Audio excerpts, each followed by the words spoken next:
Marketers, ketemu lagi dengan saya Edi Effendi dalam acara Entrepreneur Talk. Sekarang saya berada di restoran salah satu tertua di Indonesia.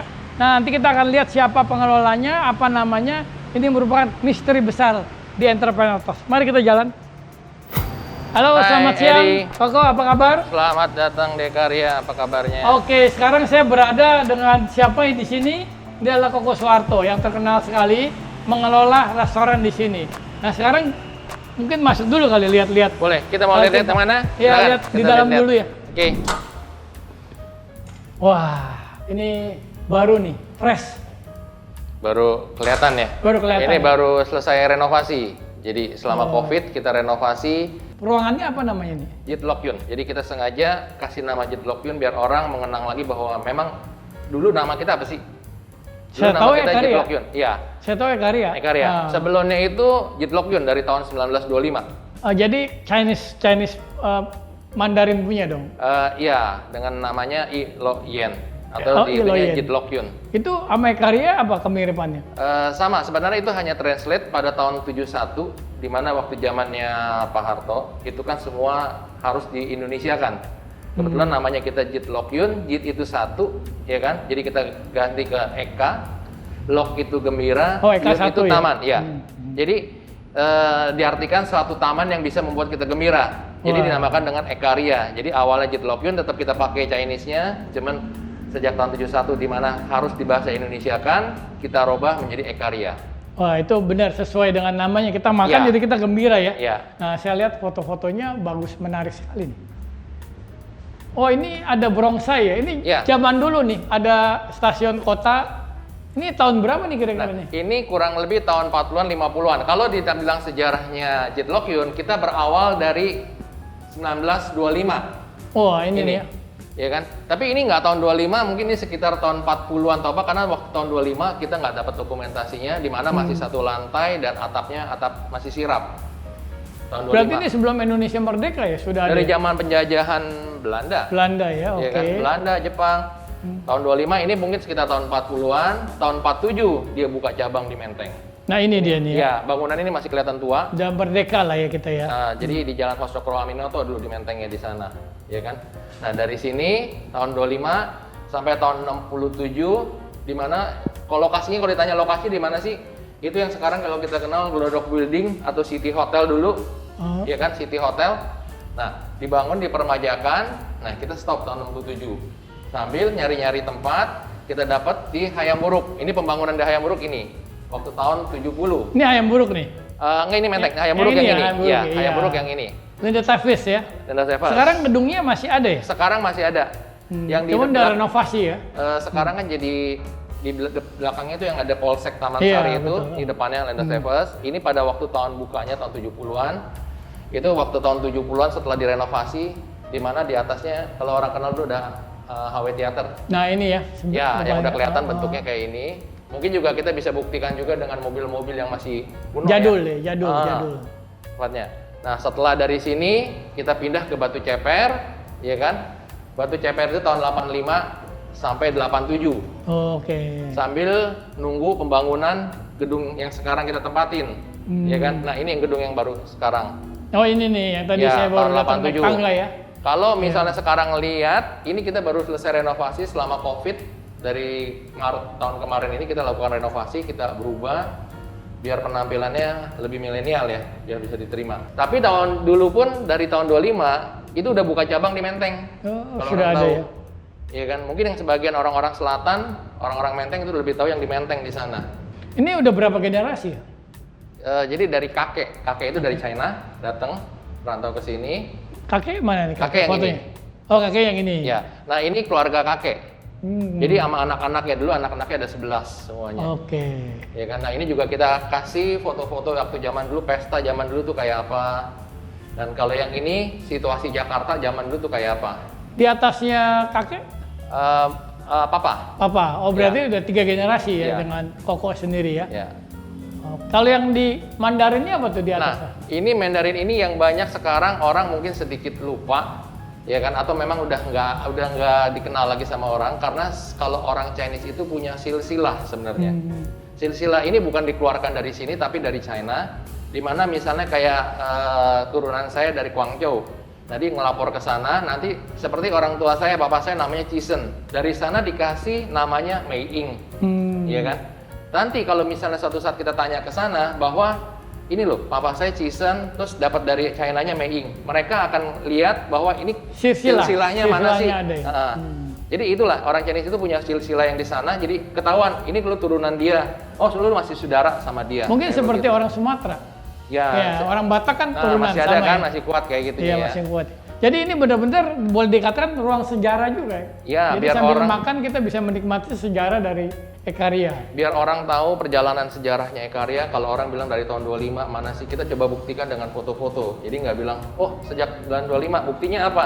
Tapi kita coba kolektif foto-foto dari tahun 25, kita bisa buktikan dengan mobil-mobil yang ada, ya kan, mobil-mobil yang tua atau apa. Bagus. Jadi kalau makan datang ke sini bisa sambil makan melihat sejarah dari restoran Ekaria. Jarang loh kalau di Paris lihat sejarah itu dari restoran Maxim, restoran tertua juga di kota Paris. Wah lama sekali makan sama cerita sejarah, lamaan cerita sejarahnya. Kalau mau sejarah di sini sambil makan bisa langsung ke Pak Koko. Ya, Pak Koko bisa terangin ya. Saya nggak keberatan. Ayo kita duduk dulu yuk. Sebelum duduk biar Afdol, mungkin Edi juga bilang saya pakai baju dulu. Iya, biar keren nih. Waduh.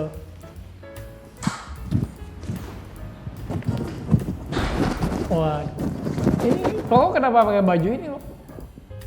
Ya memang dari umur 13 saya itu di dapur. Jadi udah lama. Jadi dari sekolah kita dilatih dari bukan hanya masak doang ya, tapi waktu itu orang tua bilang kalau kita mau buka restoran kita harus bisa masak, tidak hanya masak tetapi dari cara mengelola bahan baku itu kayak apa sih, bahan mentah, potong burung, potong ayam dan segala macam gitu. Jadi bukan langsung kita jadi tukang masak, tapi berjenjang. Ya kan? Setiap bagian itu kita harus masukin. Dari potong, dari apa, masak pun nggak langsung bilang masak yang berat, tapi dari bagian yang steam dulu, bagian goreng dulu, baru geser sedikit-sedikit. Waduh. Oke, marketers, kita dapat insight-nya dari Koko ya. Jadi apa yang dia pelajari itu sejak kecil loh, bukannya baru-baru besar. Ini kayak seperti pemain tenis, olahragawan tuh dari kecil udah dilatih ya. Jadi Koko ini memberikan semangat kita bahwa insight sedikit aja, yaitu latihan, dan latihan. Ya, Koko ya, memang luar biasa ya, Koko bisa mengerjakan sesuatu dari kecil ya. Jadi hidup dari kecil itu udah melihat semua kejadian di dapur ya.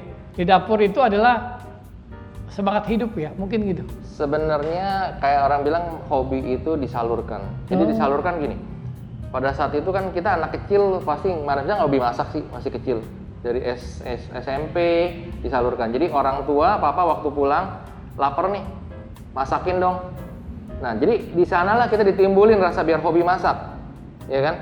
Nah, kebetulan kan waktu itu kan anak di rumah kan ada asisten rumah tangga, apa segala macam. Dan kadang-kadang orang tua saya, papa saya juga nggak marah. Kadang-kadang saking karena suka bikinin masakan buat papa, kadang-kadang siang iseng saya suka bikin nasi goreng lah apa, bagiin ke asisten rumah tangga, itu nggak ada masalah. Cuman sekarang kita tuh baru sadar bahwa itu sebenarnya dia lagi mupuk hobi. Ya kan, kalau nggak begitu kan kita nggak ada hobi masak kan. Jadi walaupun di dapur itu kita acak-acak atau apa, nggak marah gitu. Nah di sanalah sekarang kita baru sadar bahwa oh ternyata orang tua kita lagi mupuk nih biar ada hobi ke masak. Karena kan kalau kita buka segala sesuatu kita nggak kerjain dengan tulus, ya kan, dengan fokus, tentu kan kadang-kadang buyar, ya kan, segala sesuatu. Jadi waktu itu juga orang tua berpesan kalau kita memang mau buka restoran atau buka sesuatu, ya kita harus fokus dan kita harus bisa, ya kan. Bisanya bukan hanya istilahnya di tengah-tengah atau di ujung, tapi dari hulu ke hilir, dari pemilihan bahan baku, ya kan, pengolahan bahan baku, ya kan, burung, bagaimana cari burungnya. Misalnya Ekaria terkenal sama burungnya. Nah, bagaimana cara pemilihan burung yang baiknya? Terus bagaimana cara pengolahannya, bagaimana cara pemotongannya? Karena salah motong, lehernya kan buntung. Tentu pada waktu dipotong tuh hanya di leher, di lehernya sedikit aja. Sedikit, ya kan, biar darahnya keluar. Di sini ada tembohok, asal kita ambil keluar. Kalau enggak dia cacat. Pada ngambil isinya dari belakang itu pun nggak boleh terlalu gede, karena terlalu gede kan nanti dirobek. Yang penting tangan masuk, kita ambil isinya keluar kayak begitu. Jadi step-step itu yang diajarin, ya kan, harus bisa. Artinya apa? Kita juga nggak tergantung, tapi walaupun nanti ada orang-orang baru kita bisa ngajarin. Itu papanya benar-benar masternya dong, master of creating the Koko. Ibaratnya Sebenarnya kalau Koko sadari hobinya udah masak atau gimana nih? Apa udahkah hobi itu dibentuk? Kalau itu saya lihat kan cerita Koko, hobi itu suatu pembentukan dari orang tua. Ya sebenarnya sekarang udah merasakan, oh ini loh hobi gue emang masak. Gitu. Iya. Secara nggak langsung sebenarnya kita gini, mungkin kita udah hobi, tapi kita kadang-kadang nggak sadar. Tetapi bagaimana hobi itu biar dipupuk. Ya kan kadang-kadang kayak dibilang anak kecil hobinya apa sih, main apa, kan kita nggak tahu. Tapi coba disalurkan gitu. Kan kalau waktu masih dulu kan, kalau masih kecil kadang-kadang dibilang hobi masak kayak anak cewek. Iya betul. Iya kan, yang kita takut gitu kan. Kalau ditanya kayak di sekolahan pun kita masih kecil, kita pun takut dibilang hobi lu apa, masak. Lu kok kayak cewek ya? Kayak begitu. Makasih. Tapi secara nggak langsung karena di rumah dibiasakan kayak begitu, jadi kita dipupuk biar cinta loh sama masak. Walaupun mungkin tadinya kita ada bibitnya, tapi karena disiramin, dikasih pupuk sama orang tua, mau nggak mau kita berkembang ke sana. Ya, emang kalau kita lihat ya, chef di dunia itu banyak kan cowok ya. Jadi cowok memegang peranan penting. Jadi talented itu cowok. Salon tuh cowok juga. Kebanyakan kayak begitu ya. Jadi cowok yang memegang talented dari satu performance ya, kehidupan lah ya. Nah kalau saya lihat yang Koko ceritakan, diajarin masak itu kan core bisnisnya, yaitu produk dari sebuah restoran. Nah, bagaimana mengenai manajemen? Manajemen itu atau mengelolanya. Kalau saya lihat Ekaria, Koko juga menjadi tanggung jawab ini juga kan. Jadi selain chef juga mengelola. Nah itu jarang sih seperti itu kan. Saya mulai masuk ke dalam manajemennya itu sejak tahun 87 pada saat ini dibuka. Ekaria. Karena kan kalau zaman dulu restoran juga belum terlalu banyak. Iya kan? Dan dulu kalau kita tahu restoran ya kayak begitulah. Nah sejak tahun 87 kebetulan saya pada saat itu juga sambil kuliah, artinya mempraktekkan apa yang kita dapat dari kuliah. Mungkin kalau kita masih ingat waktu zaman dulu itu kan kalau restoran itu masih sedikit sekali bahwa ini loh ada bagian ini, ada bagian ini, bagian ini. Tapi pada saat tahun 87 pada saat ini buka, saya coba merintis dalam arti gini. Saya coba pegang manajemennya, di mana kita mulai ada SDM-nya kita bagi. Oke, bagian jaga pintu yang namanya doorman, ada cleaner, ada kapten, ada reception, dan bajunya kita pisah-pisahin, ya kan? Sampai ada petugas security-nya. Kalau zaman dulu kan untuk satpam itu juga masih jarang. Kalau kita masuk restoran ya udah bajunya sama semua. Semua sama aja, kan? Mau petugas apa sama aja semua. Nah di sanalah kita coba menerapkan. Jadi artinya kita nggak meninggalkan yang lama, kita menyerap yang lama, manajemen lama kita terap.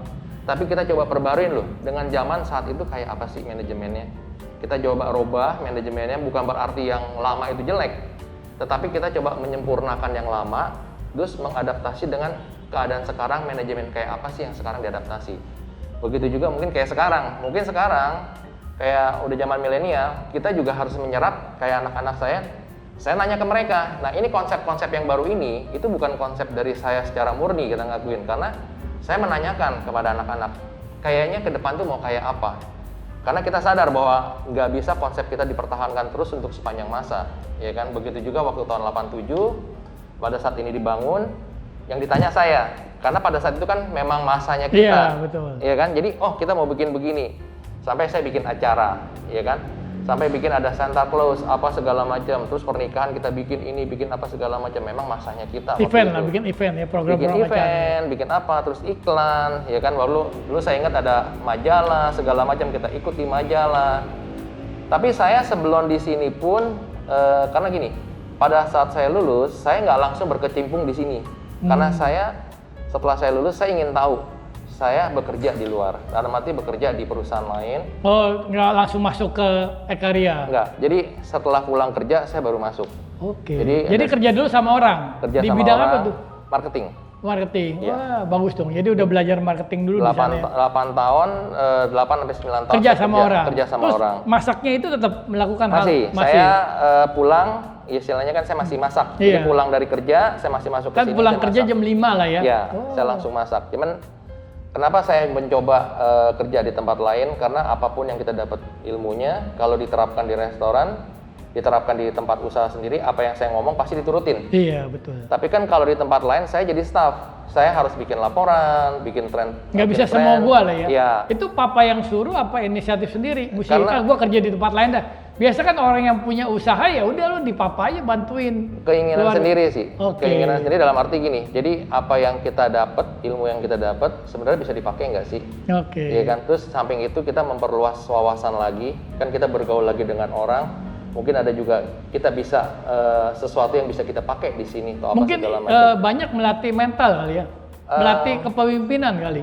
Iya. Karena kan merasakan jadi anak buah. Ya. Banyak kan kalau yang bapaknya punya usaha, anaknya datang udah langsung wah udah seperti gua udah jadi bosnya langsung gitu. Ya di sana itu kita harus ngelayanin orang, kita harus bikin tren penjualan, dan kadang-kadang kita harus survei.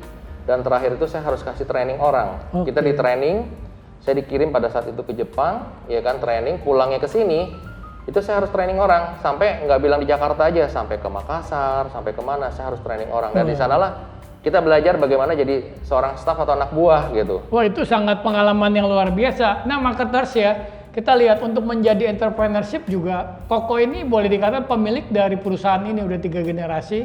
Dan pada waktu dia lulus, dia kerja sama orang ya, nggak langsung berada di perusahaan bapaknya, itu pun inisiatif dia sendiri untuk melakukan hal-hal yang di luar dari batas-batas kemampuan dia. Nah inilah dia mempelajari seorang leadership di sana, kepemimpinan. Ya walaupun dia jadi anak buah. Jadi 8 tahun di sana juga mengajar juga, jadi nilai-nilai yang dia pahami mengenai kepemimpinan itu dia resap di sana. Jadi benar-benar ini hal yang luar biasa. Jadi kalau marketers ya harus kerja dulu sama orang kayaknya sih ya, orang. Ya, begitu. untuk menambah wawasan ya. Karena kan Oke. kalau kita hanya membantu dan meneruskan ini kan sekarang kayak kita bilang, kita di sini siapa yang mau suruh bikin tren penjualan atau apa segala macam. Karena kan kita tahu walaupun di sana kita bikin tren penjualan, kadang-kadang ya serahkan ke direktur, ya kan. Tetapi kan kita harus lihat formulanya lagi mana sih. Iya, iya. Kita Terus harus kalau, kumpulin data. kan ini kan pada waktu Koko kembali, banyak orang-orang kerja yang mungkin udah terlalu lama yang mengenal Koko sejak kecil kali. Ada petugas di sini, pekerja di sini yang udah tahu gitu loh. Yang di restoran? Di restoran ini. Di restoran Kan Koko kan akan datang. Dia pikir Iya. kan lu baru anak-anak mau ngatur-ngatur gua kan ada seperti itu kan. Jadi yang senior-senior yang sudah mengenal Koko dari kecil, sekarang pun masih kerja mungkin Masih, ada ya. ada. Jadi bagaimana Koko memperlakukan mereka, cara menyuruh mereka gimana tuh? Ada hambatannya? Banyak malah yang tertua di sini itu ada yang udah umur 70 mungkin hampir 80 ya. Sudah bekerja sama papa Sudah dulu bekerja, kan? ya. Gimana Dari tuh Koko umur 70. mengatasi gap tersebut? Ya sebenarnya kalau secara manajemen yang modern atau apa mungkin umur 70 atau umur 80, dan kalau mungkin nanti kalau kita ada kesempatan kita bisa lihat. Karena saya berpikir gini, mereka dari muda, dari single dan sampai punya cucu itu kan sudah bekerja membantu kita. Saya berusaha menganggap mereka tuh kayak keluarga. Jadi kalau misalnya sekarang udah umur 70-80 misalnya, udahlah nggak usah kerja lagi, di rumah aja atau apa. Dan saya punya perasaan kalau di rumah aja mereka nggak bergerak atau apa, mungkin lama-lama mereka nggak bergerak. Mungkin mereka pikun, ya kan? Mungkin mereka geletak di ranjang. Iya. Tapi di sini itu kan mereka mau nggak mau karena kerja. Jadi Koko nggak pensiunin? Enggak. Jadi mereka kerja walaupun saya tahu Efektivitasnya, produktivitasnya udah kurang. Dan dia bilang, saya nggak enak loh. Oh kalau misalnya saya sering nggak masuk, saya bilang, saya panggilnya kebetulan Mas Wardi. Mas nggak apa-apa. Yang penting Mas kalau pada saat sehat masuk, ya kan? Minimal di sini Mas bisa tahu, Mas harus bergerak, ya kan? Mas harus naik. Kebetulan di bagian ikan, ya kan? Kalau Mas di rumah malas bergerak, akhirnya nggak bergerak atau apa, mungkin bisa pikun, akhirnya tulang-tulangnya pada kaku. Dan menurut saya itu akan mempercepat proses, ya kan? Kita nggak tahu proses penuaan, lama-lama mungkin dia nggak bergerak, mungkin kita yang di roasting, mungkin dia akhirnya sakit, apa segala macam, ya kan? Tapi kalau di sini, karena namanya dia kerja, tentu kan dia nggak enak, ya kan? Mereka harus bergerak, ya kan? Walaupun saya sudah dampingin dengan asisten untuk bantuin dia. Nah gini loh, nggak pada waktu Koko datang ke sini kan banyak mungkin 50% itu dia tuh lebih tua dari Koko. Ya. Dan Koko harus memanage dia kan, menyuruh dia lah istilah kasarnya, memberikan begini seperti ini. Biasa kan itu kan terjadi bentrok ya. Ya. Banyak kan itu jadi bentrok. Nah di sini gimana yang Koko alami? Karena saya Pas Koko masuk langsung mengelola gitu. Karena saya masuknya ke Ekarya ini nggak langsung pegang manajemen.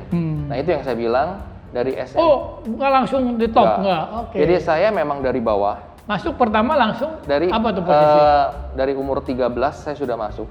Nah itu kan belum resmi. Ya, belum resmi tapi saya sudah bergaul Bergaul. dengan mereka. Oh, oke. Jadi misalnya dulu kan kalau kita bagian potong itu ada daerah potong, duduknya di atas kaleng, kadang-kadang kan kaleng blue band apa. Dan saya sama-sama mereka duduk di lantai, Oke. motong. Jadi udah memang menyatu dengan mereka. Jadi Koko saya. termasuk dalam sejarahnya dari Ekaria juga dong dalam melakukan sesuatunya. Ya, makanya rata-rata mereka saya tahu kenapa? Karena kayak saya berusaha juga kalau makan, kadang-kadang makan dengan mereka. Terus pada saat motong, misalnya bersihin kodok, bersihin apa, ya dengan duduk di lantai dengan mereka. Jadi nggak langsung saya masuk, mungkin kan kalau yang ini langsung masuk, pegang manajemen, langsung ngatur, berubah Iya, apa segala biasanya kan macam. anak-anak yang punya pemilik ya mereka nggak merasakan membesarkan usahanya, tidak merasakan kriteria apa yang dilakukan, tiba-tiba jadi bos gitu. Jadi bos nyuruh-nyuruh apa kan banyak bentrok ya di sana yang nggak setuju apa gitu loh. Kalau saya nggak, karena saya berusaha jadi dekat dengan mereka, ada di tengah-tengah mereka, maka pun mereka ada acara apapun di sini ada segala macam, saya berusaha ada di tengah-tengah mereka. Jadi saya nggak meninggalkan mereka yang menyuruh mereka, tapi saya mencoba di tengah-tengah mereka. Pada saat kita rame, kita tahu apa segala macam, dulu kita bikin program di mana setiap tahun sekali kita ajak mereka jalan. Ya kan, di sanalah kita coba rasa kekeluargaan, ajak keluarganya, ya kan, ajak ini. Saya bilang saya nggak mau kenal hanya karyawannya doang. Hari-hari tertentu, misalnya setahun itu, misalnya Sinci atau kapan, kadang-kadang kita ngundang keluarganya makan, ya kan. Kita ingin saling mengenal. Jadi di sana kita bukan antara atasan dengan bawahan aja, tetapi kan kita saling kenal dengan keluarganya. Oke, itu bagus ya. Jadi marketers lihat bahwa Koko ini juga mengerti teknik dari restoran tersebut, cara memotongnya dan lain sebagainya, dan juga sistem kekeluargaan yang akrab. Jadi membuat kinerjanya lebih powerful ya. Jadi nggak ada bos, nggak ya, gitu, nggak ada. Semua anggap rata adalah family. Nah, selama pandemik ini bagaimana menyiasati tetap berjalan? Ya, selama pandemik ini jujur bersyukur sampai saat ini saya nggak lakukan pengurangan tenaga. Paling dalam arti hanya hari kerja, karena kan kita terbatas peraturan dari pemerintah tidak boleh karyawan terlalu banyak. Jadi kita batasin aja, ya kan, mungkin sehari itu berapa. Jadi mereka masuknya itu paling dalam sebulan itu mereka akan libur 8 hari. Kita gilir. Tetapi kita nggak ada pengurangan tenaga seperti yang kita dengar, kurangin 50% apa segala macam, kita nggak. Walaupun dalam COVID ini hampir semua perusahaan itu berdampak. Begitu juga restoran berdampak. Apalagi restoran itu yang paling berdampak apa ya? Kalau kita bilang sekarang banyak ibu-ibu rumah tangga yang nggak ngapa-ngapain di rumah, bikin masakan terus online untuk dijual. Panggil Gojek, makanan yang simple-simple. Nah, bagaimana itu ya? Ya itu terus terang ada efek. Ya kan? Karena kalau buat mereka kan sistemnya gini, hit and run. Mereka nggak punya cost yang gede. Gue coba-coba bikin laku, ya udah. Kalau nggak laku ya udah, mereka nothing loss. Kenapa? Mereka nggak siapin banyak bahan. Iya kan? Yang akhirnya apa ya? Kita coba berusaha sekarang ngikutin take away juga. Nah, kebetulan pas COVID, sebenarnya bukan bilang pas COVID kita renovasi. Memang sebelum COVID itu pun kita sudah rencana renovasi. Karena kita perkirakan kenapa untuk ke depan nanti anak-anak pegang tentu nggak bisa lagi dengan gedung-gedung yang lama, dengan manajemen yang lama. Disitulah kita rencanakan, oke, kita ajak anak-anak berebut, ke depan ini kita mau lagi mana sih? Untuk gedung ini kira-kira lagi mana? Masih memadai nggak? Apa yang mau dirubah? Ya kan? Makanya kita rencana buka gedung ini, dekornya dekor ini, yang seperti sekarang ini sekarang, ya kan? Terus akan dibentuk Ekaria tidak hanya nanti di bidang restoran. Kalau misalnya Edi juga ngeliat di depan itu sekarang hanya tulisan Ekaria doang. Dimana kita condong, dulu kan Ekaria restoran. Restoran ya. Tapi kita condong nanti Ekaria itu di dalam Ekaria ini mungkin ada function, ya kan? Terus mungkin ada cafe, ada apa segala macam. Yang mana nanti mungkin biar anak-anak yang ngurusin itu lebih fleksibel. Gua mau buka cafe, silakan. Buka apa? Tapi prasarananya kita siapin. Karena kita sadar Ekaria di sini udah menempatin mungkin 30 atau 40 tahun. Tentu gedungnya itu walaupun setiap 5 tahun itu kita renovasi. Tapi renovasi yang terakhir ini yang mungkin cukup besar, kita lebih beradaptasi kepada anak-anak maunya kayak apa sih? Tujuannya mau lagi mana? Ya kan? Coaching ya, sekarang coaching lah ya. Ya, jadi mereka, kalau kan anak sekarang pun kita ajak coba, maunya lagi mana? Seperti kayak kita lihat ini kandang burung. Kandang burung, ya kan? Mungkin kalau kita bilang konsep dari yang tua-tua, kok kandang burung dimasukin ke sini? Tapi ini konsep milenial kan sekarang. Ya, makanya mereka mau, mereka ngirim kayak begini-gini. Dan ini bukan dibilang beli di salah satu toko terus bisa jadi kayak gini. Jadi bener-bener saya hunting ke pasar burung, cari kandang burungnya kayak apa sih. Lampunya beli di tempat lain, yang jadi urutannya bikin sendiri lah ya, nggak beli jadi ya. Sama foto-foto juga mereka minta, coba kalau kita disebut legend kayak apa sih legendnya? Coba ditempelkan foto-foto lama. Jadi menyatakan kelegendannya itu. Ya, jadi lebih banyak sekarang ini kita ngikut coba dengerin mereka mau apa sih. Jadi Koko sekarang udah bisa meng-coaching ya, dari lead sekarang meng-coaching anak-anaknya untuk menjadi yang lebih bagus lagi. Jadi persiapannya setelah pandemik dan selesai pandemik ini udah ada. Jadi Ekaria itu akan dibangun sebagai function room ya. Jadi gedung yang serbaguna di dalamnya itu terdapat kuliner ya. Mau seminar bisa, mau apa pun bisa kita. Ya, itu bagus sekali ya. Jadi marketers, bagaimana Koko melihat peluang di masa pandemik? Ternyata Koko lagi bangun. Pandemik ini bukan lagi bersiap-siap untuk kadang orang mau tutup. Nah, selama pandemi tetap dipertahankan, dan selama pandemi ini renovasi. Nah, yang renovasi yang kita lihat sekarang ini udah sama dengan restoran milenial ya, yang legenda masuk ke milenial. Jadi menyesuaikan zaman yang ada sekarang. Nah, gimana kalau kita lihat dapurnya Koko sekarang? Yuk kita, sebelum kita ke sana mungkin kita minum dulu. Oke, siap. Nih. Minum harus buka ya? Iya. Kalau nggak dibuka nggak bisa? Kalau nggak bisa, iya.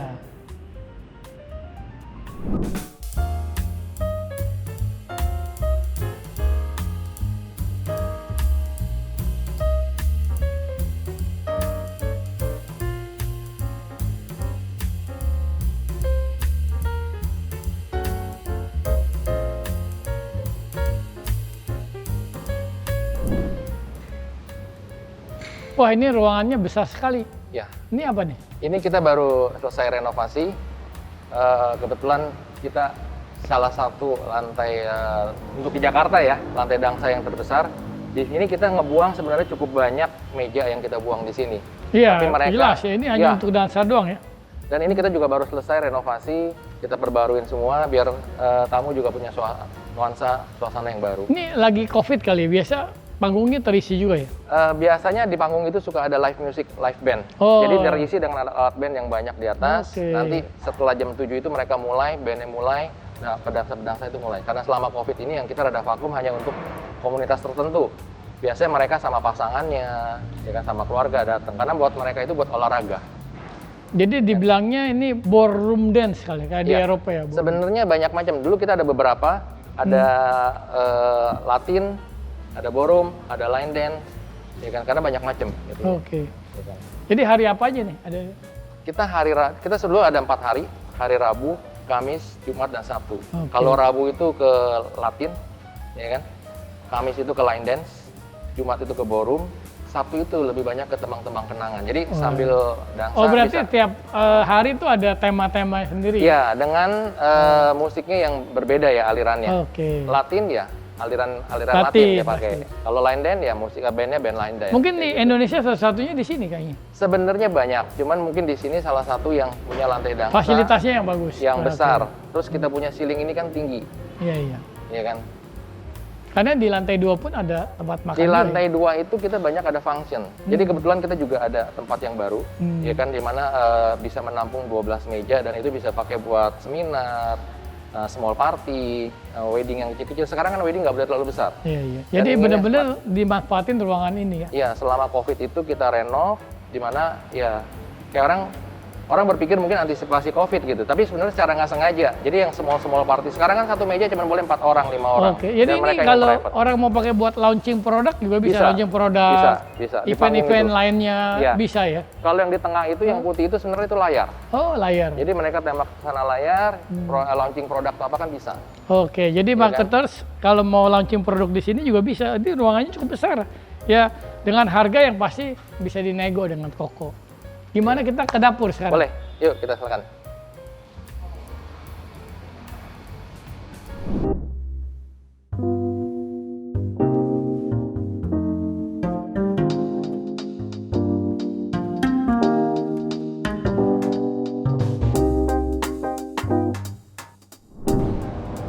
Marketnya sekarang saya berada di dapurnya dari Ekaria.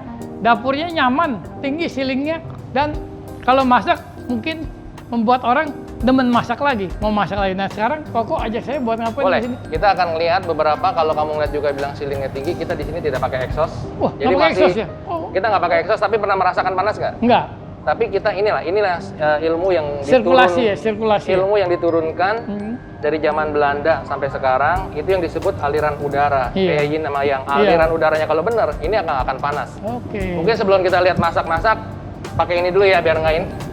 Kotor ya? Iya. Oke. Wah ini, jadi saya juru masak nih. Nanti kita harus cobain masak. Oke. Mungkin Koko bikin kelas masak. Bikin kelas masak aja. Harusnya kayak gitu ya, coba ya.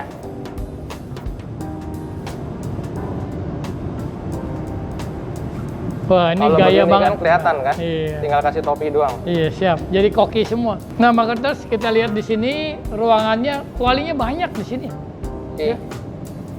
Ada berapa Kita- kuali ya? Banyak, kurang lebih ada 11 lebih karena itu ada bagian steam, terus Oke. ini ada bagian goreng. Jadi masak restoran itu pun nggak bilang masak tuh merangkap. Iya. Jadi Biasanya bagian- satu kuali itu aja enggak ya? Kita ada bagian steam, ada bagian goreng sendiri, ada bagian masak sendiri. Mungkin kita bisa goreng. Nah ini ada ikan. Oh, ikan, Kita nyerepin dulu bumbunya. Setelah itu kita baru goreng. Menu andalan di sini apa aja? Burung dara. Oh burung Salah dara ya? satunya nasi manis. Nasi manis. Tangtomi. Nasi manis itu untuk dessert ya? Nasi Makanan manis untuk penutup dessert. Ya, nasi manis untuk dessert. Burung dara terus? Burung dara. Nah, seperti ikan ini pun sebenarnya gini, banyak orang kadang-kadang suka salah cara makan, di mana ingin segala sesuatu itu garing sampai ke dalam-dalamnya. Oke. Sebenarnya cara makan yang kadang yang benar itu kayak Jepang. Ini boleh kering, tapi dalamnya rasa ikannya kayak apa tuh kita masih ngerasakan. Oh, Oke. ikan gurame itu kayak apa sih? Tapi kalau digoreng kering, kita nggak akan tahu bahwa kayak apa sih, karena nggak tahu rasanya. Iya, iya. Ya Tapi kan, kita akan gorengnya coba. juga harus mahir dong. Kalau Ya. kita taruh sembarangan langsung jadi kering semua bisa. Kadang-kadang, nah itu. Kayak kadang- kerupuk.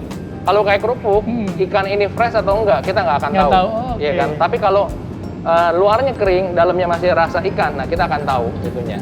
Iya kan? Nah, kita akan maka coba. dari sini sekarang kita belajar masak sama Koko nih. Yang kita lihat kepiawaian Koko bukan hanya di manajemen, tapi mereka ahli masak. Tadi dibilang umur 13 tahun sudah mulai melakukan aktivitas di dapur. Nah, sekarang jadi kepala chef lah. Boleh katakan kepala chef ya. Kurang Pemimpin lebih ya. dari chef ini juga. Oke, sekarang saya ketemu dengan Bapak ini yang bekerja udah 77. Umurnya 77 tahun ya. Lihat potongnya aja belum gemetaran ya, bagus sekali. Jadi Kalau kerjanya baru 45 tahun. 45 wah 45 tahun udah lama dong. Iya, ikut Pak Jokowi. Jadi ikut papanya dulu. Iya, semua. Wah semua. Jadi ini benar-benar saksi sejarah dari turun temurun sampai sekarang. Ya ini termasuk dalam sejarah Ekaria ya boleh dikatakan ya. Dan ini ahli potong ya. Kalau nggak ahli potong tapi jago banget potongnya ya. Jadi Bapak ini boleh kasih tips Pak bagaimana mempertahankan kesehatan Bapak di sini. Ya begitulah. Pokoknya salah sakit ya ke rumah sakit. Oke. Gitu aja. Ya pasti dong sakit ke rumah sakit. Ah. Terus kegembiraan hatinya di sini Ya tenang aja. senang terus ya. Tenang. Terus kita di sini daripada di rumah mendingan di sini. Pak Koko nyuruhnya begitu. Di sini itu kan sarannya bagus banget. Kita terima aja. Nah dulu kerjanya apa tuh dulu waktu muda di sini? Oh dari dulu memang ya begini. Masak, Potong. Iya, motong juga. aja. Potong juga. Nah ini namanya siapa? Mas Fardi. Pardi. Pak Pardi ini udah bekerja 45 tahun, umurnya 77 tahun. Jadi luar biasa tetap masih bisa potong. Nah ini salah satu yang tadi Koko cerita tetap mempertahankan kekeluargaan dalam bekerja, tidak ada masa pensiunnya. Toh bapaknya ini saya lihat tadi cukup luar biasa sekali ya. Jadi Marketers inilah salah satu human resource yang diandalkan oleh Koko di Ekaria. Kadangkala api pun kita harus lihat. Makanya kadang-kadang kalau kita belajar masak, catat dari apa segala macam, bukan dilihat berapa lamanya, tapi Oke. dilihat warnanya kayak apa sih. Oke. Iya kan? Karena kalau dilihat dibilang berapa menit, api saya cukup besar. Api di rumah itu kan kecil. Jadi manajemen masak ini dari rasa orang dong. Jadi bukan dari sistem. Misalnya kalau bikin spaghetti kan kalau di luar negeri ada ting, 2 menit ting bunyi angkat. Kalau ini lebih condong pada feeling. Feeling segini. Oke. Kita nggak boleh maksa dia untuk warnanya berubah karena nanti rasanya kan rasanya itu kering. Kalau kering itu kan nggak ada rasanya lagi. Iya, Ikan tuh iya. kayak apa? Jadi Ya? semua ini diatur oleh pemasak itu ya. Iya, jadi feeling kita latih mereka dari bawah. Terus ini harusnya seberapa sih? Ini harusnya seberapa sih? Iya kan? Nah, oke, mungkin nanti kita bisa ke sana. Kita coba masak nasi goreng yang paling simpel lah. Ya, nasi goreng paling Iya kan? simpel. Paling simpel. Tapi ingat, paling simpel itu yang paling sulit. Wah, itu Iya kenapa kan? tuh ya? Mana? Ri? Nasi goreng Paling ya? Karena gini. simpel paling sulit. Sebenarnya kadang-kadang saya pernah pergi ke suatu tempat. Sebenarnya kalau orang bisa masak nggak bisa masak, itu dites dari apa sih? Nah, Masak itu. apa ditanyanya? Iya, betul. Iya kan? Saya pernah dites suatu saat, ingin tahu nih, kok lu masak deh? Mau masak apa? Enggak, yang simpel aja nasi goreng. Pada saat dia nyoba saya nasi goreng, saya tahu. Ini orang ingin ngetes saya loh. Oke. Karena masak nasi goreng itu kan gampang-gampang sulit gitu. Ya, kita akan coba. Ya kan, nanti Edi juga harus coba. Masak itu Waduh. kayak apa sih? Kayaknya Ya kan? takut api nih. Nah, kalau dilihat api itu kan gede sekali. Gede sekali ya. Iya kan, kalau di rumah kan nggak bisa. Nah, ini kan harus dimatangin dulu. Oke. Nah, ini semua bumbu-bumbunya yang Iya. sudah ada ya. Minyaknya ini ya. Iya. Minyak.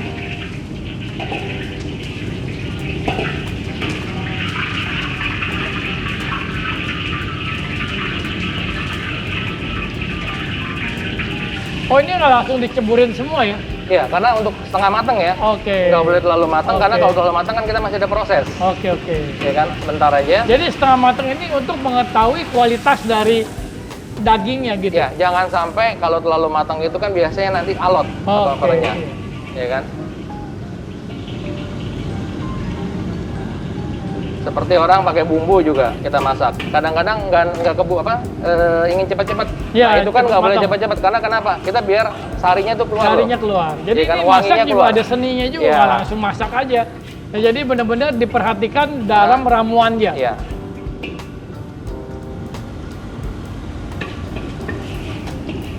Nah, sama juga dulu. Nah, kalau waktu- pemilihan dari nilai banyaknya berapa banyak banyak itu feeling disesuaikan juga? feeling Oh, disesuaikan dengan ini. Kalau bumbu itu disesuaikan nanti dari tukang potong itu Iya, yang udah dengan motong. feelingnya itu Iya. sendiri ya. Oke. Nah, bikin nasi goreng kadang-kadang ibu-ibu paling gampang nasi goreng di rumah kan? Iya. Tapi kadang-kadang suka ngurumpel. Iya. Nasi Ngegempel dari gitu ya? rice cooker itu nggak bisa dipakai. Oh, Karena kan nasinya masih panas, gerumpel. Iya, iya. Nah, kayak begini. ini mesti berhari-hari kali. Enggak, kita harus tumbuk untuk ngebuyarin loh. Oh, numbuk. Ya kan? Nah, numbuk itu nggak gampang. Coba, Ri, bentar.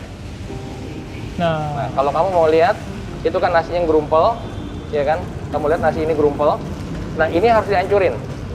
oh, Dia nggak boleh taruh di atas terus, balik pun.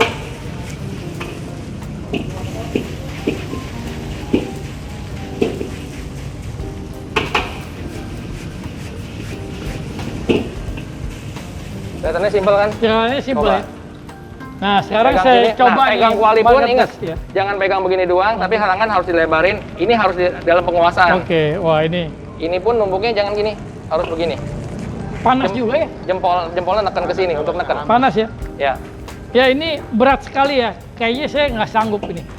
Waduh. Balik coba. Waduh, yang tadi Koko lakukan ini berat sekali Enteng ya. kan? Ayo coba. Waduh, benar-benar saya belum sanggup. Hah? Ini Nyerah Koko, jadinya. nyerah. Ini berat sekali ya. Kurang lebih ada 2 kilo. Kurang lebih lah. Nah, kalau Iya, bisa 2 dilihat kilo. tuh apinya, Iya. coba diangkat dulu sebentar. Nah ini berat juga, apinya- panas juga ternyata. Ini api kalau masak itu api nggak boleh kecil. Ya kan, makanya yang dibilang sedikit tip untuk ibu-ibu atau marketers di rumah, kalau masak catat bumbu masak, jangan dicatat berapa menit jadi kuali. Oke. Karena apinya saya dengan api yang di rumah itu Berbeda. kan beda. Oke, jadi lamanya itu yang menentukan Ya. kualitas makanan. Yang paling penting dilihat jadinya kayak apa sih. Hmm. Nah, itu yang mendekatin yang bisa. Nah ini seru sekali marketers ya, ini berat. Dia punya kuali ya. Saya angkat 2 kiloan untuk muter-muter saya tidak sanggup. Mungkin karena belum biasa ya, mesti belajar. Dan ini juga panas ternyata. Mesti harus kuat panas di sini ya. Nah kita taunya makan aja sih. Nah ini dibilangnya nasi goreng apa nih? Nasi goreng macam-macam. Sebenarnya gini, pada dasarnya nasi goreng itu sama, tinggal ditambah. Mau nasi goreng ayam udang, seafood, tinggal Oke. ininya aja dirubah-rubah. Warnanya ya, warnanya. Ya, nah kebanyakan restoran Chinese yang ada di Hong Kong, kita nggak pakai kecap manis. Oke, oh ini Jadi, ya pakai kecap manis. Nggak ya? pakai kecap manis. Jadi Ya kan? yang chow. Ya.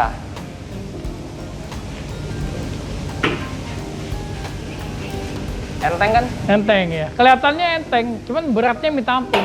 Jadi stark lah, tangan kita agak kayak di gym, berat. Nah ini seru juga ya kita di sini. Selain kita mempelajari satu manajemen restoran, yang desain Koko sejarah di restoran, kita juga diajak ke dalam dapurnya sebuah restoran. Ini seperti kita nonton film yang ada di TV-TV atau di YouTube ya, ini beneran saya berada di sini. Nah Bawang ditaruh di belakang. cara masukin Ya. kontennya juga berbeda-beda Karena ya? kalau bawang ditaruh di depan, ya kan, ikut ditumbuk, bawang itu nggak akan seger lagi. Oke. Ditaruh di belakang hanya sebentar doang, biar dia tetap masih ada garingnya bawang. Nggak, jadi memasak itu sebuah seni ya. Jadi kita ini nggak ada catatan tadi masaknya ya. Kalau di rumah saya mesti pakai catatan kali. Takutnya lupa apa yang saya harus masukin. Kalau ini udah biasa. Nah jadi ya.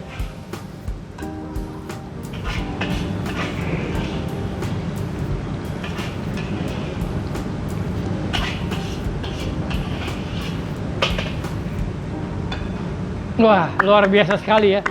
Jadi kita tungguin juga cepat. Ini nasi gorengnya terasanya enak banget. Mau dicobain?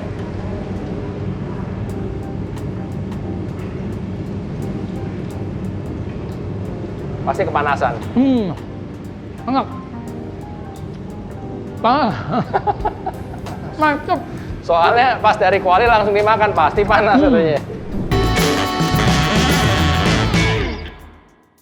Ada salah satu tip kalau cara pegang golok, ya kan kadang-kadang itu saya bilang saya dari bawah. Kadang-kadang golok ini jangan sampai kita di tangan dikuasain sama golok. Sering ibu rumah tangga pegang golok itu salah. Kalau pada saat pegang begini, kita pada saat ngiris ini bisa. Oke. Tapi cara pegang golok yang benar adalah tangan ini, ya telunjuknya di sini, jempol ini di sini. Dengan maksud apa? Pada saat dia geser ke sana, ini kita bisa tekan. Pada saat dia geser ke sini, kita bisa tekan. Dan kalau kita lihat di kalau masak atau apa segala macam, kok motong cepet. Sebenarnya motong bukan cepet, kok nggak ke ini. Nggak kena. Sebenarnya gini, cara ini yang megangnya. Jadi kita taruh ini begini, ya kan? Ini nggak boleh lebih dari atas ini. Jadi walaupun jangan begini. Kalau begini, ini kuku bisa kepotong. Jadi ini nggak akan lewat dari sini. Jadi, nah ini sedikit tips dari Koko bagaimana cara memotong. Saya juga takut kalau memotong ya, takut tangan saya terpotong. Tapi itu dikasih tips bahwa kita harus menguasai pisau dan ada trik-triknya. Mungkin kita akan lanjutkan cara memasak di rumah oleh Koko nanti. Jadi marketers jangan lupa saksikanlah Entrepreneur Talks di minggu-minggu yang mendatang bersama Edi Effendi. Oke Koko, sekarang kita sudahkan dulu. terima kasih. atas Sampai layanannya. jumpa lagi. Yuk, bye-bye marketers.